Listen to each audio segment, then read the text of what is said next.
waxaan jawaab tuqaraq baan ku sugnahay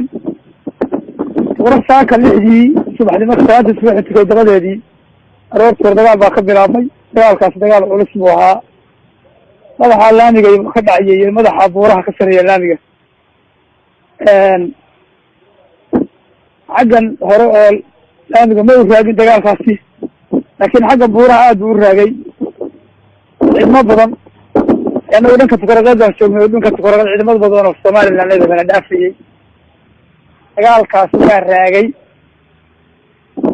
mar wuu soo dhawaado xarku soo gaaray marna wuu sii durkay waa durkay xaggaas la soo noqday khasaarihiisa ma aanan dhex tegin laakiin kolley haddaan wax warwaraysanay iyaga u dhuun labada barbarba khasaare sheegteen khasaare xoog la sheegay naf iyo maal bale haadiid iyo ragba intaan ka warayna intaa weeye tiradooda ma koobi karo laakiin kolley khasaaro badan oo labada dhani waa jiraan maya de magaalada waa ogtahay magaalada buuraha waxay u jirtaa 5 kilomitir ragga barbarkiisa dagaalku soo gaadho dagaalku markii hore buuraha dhagada ka bilaabmay markii dambana waa la soo daadegay markii dambana waa la soo noqday xabaddu way noo muuqaysay deeqa iyo xabadda iyo habaaska iyo waxoo dhami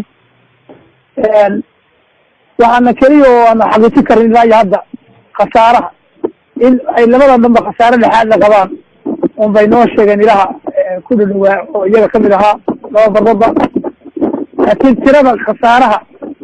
xaqiiqdooda ma hayno laakiin xaqiiqiyan labadooda waa jiraan wala iyagu waa maamulo hadday odhanayaan ama nin baa naga dhaawacay nin baa naga waxaysnay laakiin khasaare badan ma ka dhacay meeshaas